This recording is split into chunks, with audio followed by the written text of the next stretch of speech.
Heritage Month. We're going to have you take a look and a listen to the instrument and the music that elevates any celebration to a whole new level. No wonder young and old alike are eager to learn how to play it, and they are, thanks to a nonprofit dedicated to preserving its distinctive sound. The accordion.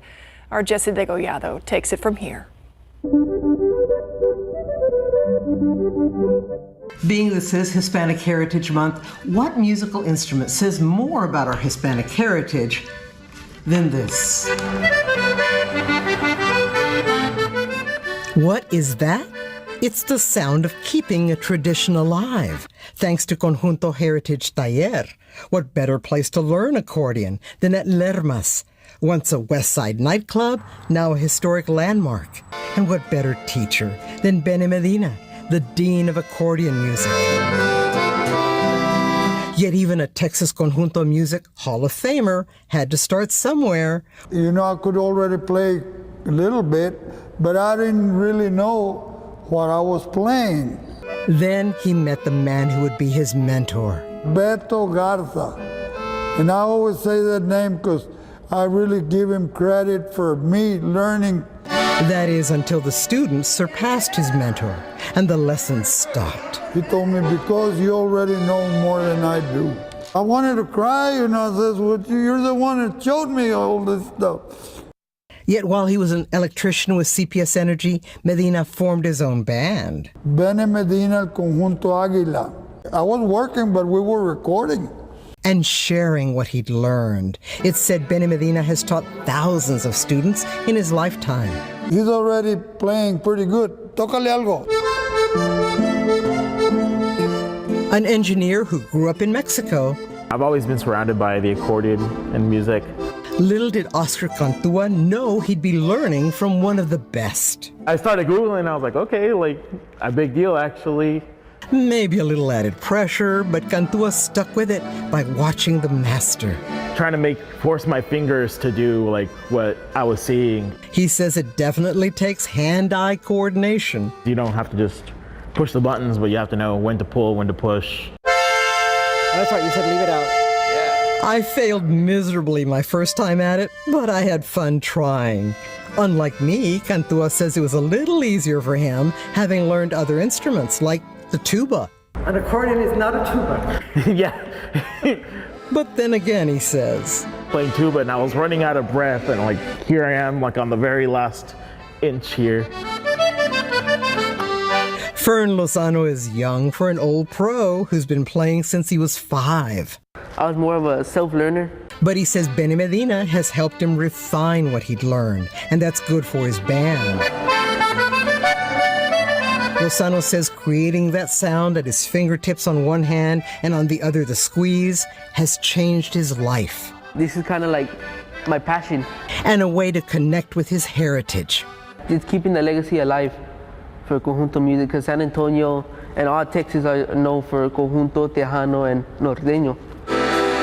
And now a new twist to those genres. Taking well-known songs in English and merging them with conjunto.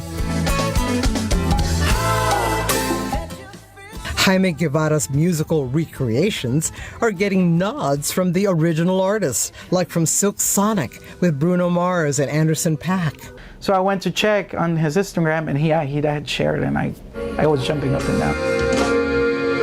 So like I said, the first thing I do is I go into drums. Guevara says the concept is actually something he's been doing for years, covering artists like Adele, the Plain White T's, and Radiohead. But only recently did his Conjunto remakes start going viral. It's a good feeling to hear my music being spread out into, way, way farther than I ever thought it would. On a hillside desolate.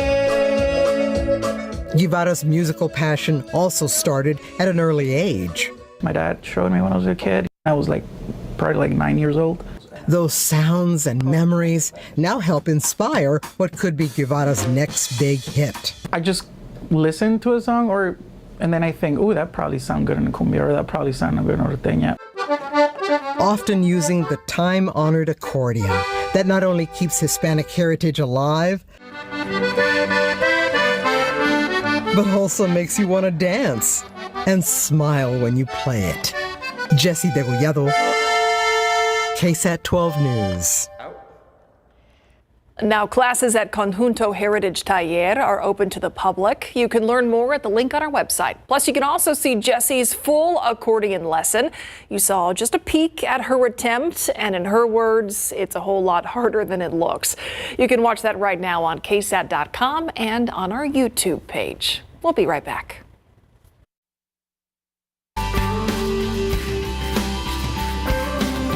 Right now, we still have call takers standing by in the studios here at KSAT to answer your questions about becoming an organ donor. The Texas Organ Sharing Alliance says there are more than 100,000 people in the U.S., over 10,000 people right here in our own state, all waiting for an organ transplant. That number to call, 210-351-1363. These volunteers will be here for about another 20 minutes until 7 o'clock tonight to answer your questions about what it means to give the gift of life and how you can sign up to do that and make an incredible difference. You can also check out KSATcommunity.com for more information. Hurricane Lee, a Category 1 storm now, is approaching the East Coast. The state of Maine has already declared a state of emergency, but not everyone there seems worried about it. Some say this is just life in New England. Laura Aguirre has Lee's latest.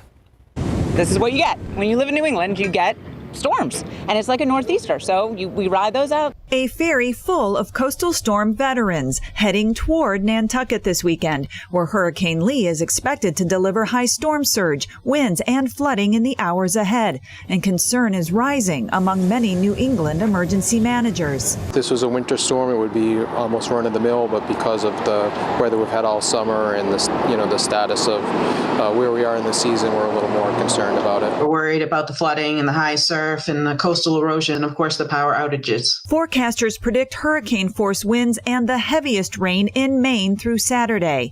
And with tropical storm conditions threatening much of the neighboring states, most boat owners aren't taking chances. I'd say it's better to be safe and get your boat out of the water and have a boat to look forward to on Monday.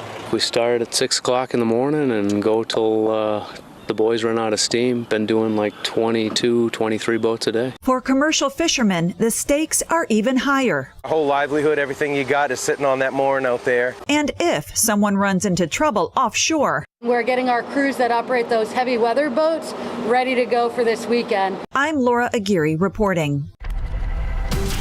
Back here at home, look outside with live cam. Some areas of our own getting a different kind of storm. Areas around Bexar County, Mia. Yep, and especially off to our south. Good news, though, we just got word that the severe thunderstorm warning that was in place for Karnes and DeWitt counties, that has been canceled as those storms move farther off to the south as well as the east. We also are still keeping tabs, though, on that severe storm moving into Maverick County near Eagle Pass. Just very isolated activity throughout the remainder of this Friday, and then another chance for some hit or miss storms as we head into tomorrow afternoon. We'll get you those details and a full look at that weekend forecast next. Let's turn to the forecast now. The weekend, of course, right around the corner, and we actually have some more rain to talk about, Mia. Yep, it's not going to be for everybody, especially this evening and tomorrow, but still, you have the umbrella, keep it in the car just in case you do tap into maybe an isolated storm this evening, but more so another hit or miss chance as we head into the first half of the weekend. I want to show you the setup and the catalyst behind why we've been talking about these rain chances. We have a stalled boundary over our region that provides a good focus to get some of this rain up and running. And then also we've just seen few disturbances, pieces of energy move across the upper levels of the atmosphere in the Lone Star State. That's also helped kick up some of that activity as well, and what we'll continue to monitor not just this evening but into tomorrow too. So you can see right now here in San Antonio, no issues. It's just pretty hot and humid out there. We do have a few showers out in Atascosa County, specifically near Poteet, stretching over to Pleasant. Pleasanton. Again, we were talking about this severe thunderstorm warning that was in place for eastern Karnes as well as western DeWitt counties earlier. That has been canceled, but still these storms moving southeast closer to Goliad likely still kicking up some wind gusts upwards of about 40 to 50 miles per hour, as long with plenty of heavy rainfall and some lightning. And of course, we still do have this severe thunderstorm warning in place for Eagle Pass, portions of Maverick County. That runs through 7 p.m. Also some 60 mile per hour wind gusts possible with that one as it slowly works its way farther up to the northeast at about 10 to 15 miles per hour. Again, just isolated this evening. Honestly, more of us than not probably going to miss out. And that's still going to be the case into tomorrow, but we have a slightly better chance into the afternoon to see another round of some scattered rain and storms move into the area. Temperature wise, we're going to start off near about 74 by 7 a.m. tomorrow, 82 at lunchtime, 40% potential for some of that rain, especially farther up to the north and west. And then we'll continue to see that activity work southeastward depending on how well it can hold together into the afternoon hours. And also depending on the rain, yes, it is possible for the first time since early June, I believe we may not break the 90-degree mark. It's going to be close here in San Antonio, but it certainly is a possibility. Of course, the farther south that you go, low 90s are looking to be a possibility there too. All right, as we head into the back half of the weekend for your Sunday, starting off near about 72 degrees in the morning for us here in town, and then just a 20% potential for a few more isolated showers. Coverage pretty low. Because of that, temperatures a bit warmer into the afternoon, topping off at about 92 degrees. And then after that, we see our friend Big Blue H work back in, and you know what that means. Those rain chances are going to come down and those temperatures are going to crank back up. Still no triple digits in sight, so that's good for the foreseeable future, but daytime highs more to the tune of the mid-90s, especially by the middle of next week. All right, a quick check at the tropics. We were talking about Hurricane Lee earlier. Here's where it currently is out there in the Atlantic, and to make a run for Nova Scotia, especially by tomorrow before working its way farther up to the north as well as the east. And then other activity out there in the Atlantic basin. We've got Tropical Storm Margot, Tropical Depression 15, and then another area to watch off the western coast of Africa that has a low 20% chance for development over the next 7 days. No issues or threats posed to us here in south central Texas, but of course something we will continue to monitor as the Atlantic hurricane season treks on. Until then, we'll also keep eyes on the radar tomorrow. You should do the same. Check back in with us for any Saturday plans. And then after that, it's just looking like more heat that will take us into next week, Myra. An 89 in the 7-day? Pretty exciting. We are getting there, y'all. We'll be right back. Oh, it is that time. We are heading toward respiratory virus season once again. Illnesses like the flu and RSV, they tend to start spreading in October, but the U.S. is already seeing some sicknesses starting to tick up. Mandy Gaither shares how to help identify that big question. What is it if your child gets sick? The symptoms are similar, so if your child gets sick, it can be hard to know if it's COVID-19, the flu, RSV, or a cold. Cough, congestion, runny nose.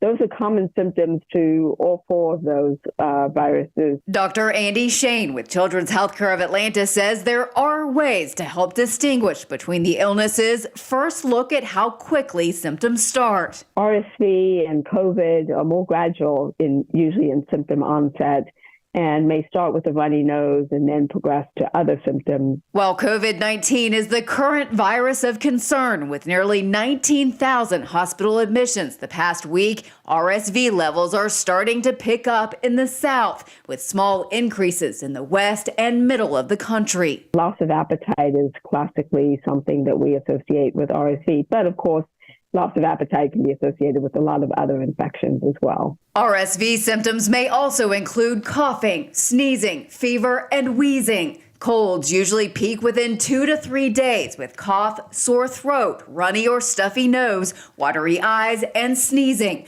COVID-19 may include symptoms of cough, brief episodes of fever, shortness of breath, abdominal pain, and fatigue. And flu symptoms may include fever, chills, headache, runny nose, nausea, and fatigue. If a parent is concerned about a child, then that is usually an indication that additional care needs to be sought. For Health Minute, I'm Mandy Gaither. All right, most of the rain and storm activity on the radar right now, well south of San Antonio. But of course, we'll continue to keep you posted on that throughout the remainder of the evening. Pretty isolated this evening. And then tomorrow, about a 40% potential for some hit or miss storms. Isolated again on Sunday. And then after that, we warm things back up into next week, Myra. But no triple digits on there. Exactly. Yeah, that's the key. Thank you, Mia. And thank you for watching the news at 6. We'll see you right back here on the Night Beat at 10.